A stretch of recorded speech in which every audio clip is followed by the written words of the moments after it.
মেয়েরা যারা মাথায় কাপড় দেয় না, বিশেষ করে মেয়েরা হিজাব যারা করে না, কিয়ামতের ময়দানে এই মেয়েদের এক একটা চুল এক একটা সাপ হয়ে তার শরীরে তার মাথায় দংশন করতে থাকবে। নাউজুবিল্লাহ। বড় কঠিন বিষয় ভাই। নামাজ পড়া ফরজ, রোজা করা ফরজ, হজ করা ফরজ, যাকাত দেওয়া যেমন ফরজ, পর্দা করা ছেলেদের এবং মেয়েদের তেমনই ফরজ। মনে রাখবেন, আল্লাহ তাআলা বলেছেন ওয়ালিয়াদরিবনা বিখুমরিহিন্না আলা জুয়ুবিহিন, মেয়েরা এমন একটা পোশাক মাথা থেকে পা পর্যন্ত ঝুলিয়ে দিবে যাতে করে তার শারীরিক আকার আকৃতি অবয়ব বোঝা না যায়। আজকে সামান্য একটু ফ্যাশন করার জন্য, নিজেকে জাহের করার জন্য, প্রেজেন্ট করার জন্য, মানুষের সামনে আমার সিল্কি চুলগুলোকে প্রকাশ করার জন্য আজকে আপনি যে পর্দার খেলাফ কাজটা করতেছেন, এই সিল্কি চুলগুলোই কিয়ামতের ময়দানে এক একটা ওই রাসেল ভাইপারের মতো আক্রমণাত্মক হয়ে যাবে।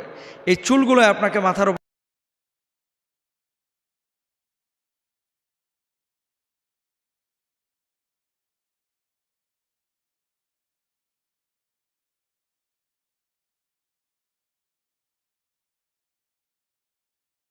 মেয়েরা যারা মাথায় কাপড় দেয় না, বিশেষ করে মেয়েরা হিজাব যারা করে না, কিয়ামতের ময়দানে এই মেয়েদের এক একটা চুল এক একটা সাপ হয়ে তার শরীরে তার মাথায় দংশন করতে থাকবে। নাউজুবিল্লাহ।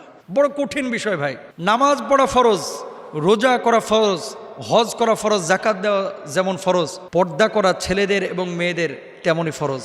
মনে রাখবেন, আল্লাহ তাআলা বলেছেন ওয়ালিয়াদরিবনা বিখুমরিহিন্না আলা জুয়ুবিহিন, মেয়েরা এমন একটা পোশাক মাথা থেকে পা পর্যন্ত ঝুলিয়ে দিবে যাতে করে তার শারীরিক আকার আকৃতি অবয়ব বোঝা না যায়।